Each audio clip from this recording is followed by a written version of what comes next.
So for this one, I am going to be making a ladder weave, or sometimes called a chain weave. I have 9 strands of 8-yard long macrame here.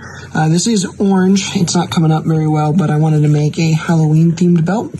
So essentially what you're going to do, I've got my orange. This makes up like the vertical parts of the ladder. These 2 on the edge are going to stay exactly the same. But what you're going to do is you're going to take one of these strands here and put it in between right there.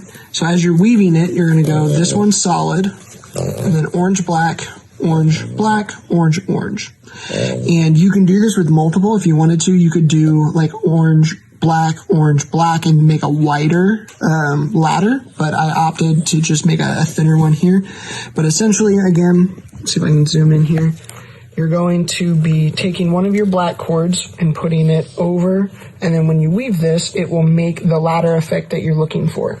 This is just a standard horizontal weave from left to right. So I'll weave it out and show you what it looks like when I'm done. Alright, so hopefully you can see the orange a little bit better here. But here is that belt. Zoom in, you can see the weave here. This is that pattern. If you make that a little bit wider, it'll go out more like a ladder. I tried to make this one, like I said, more like a chain. So yeah, that's what that pattern comes out to. I ended up using the spiral knot there, finish the ends up, and there's that belt. Have fun making your own.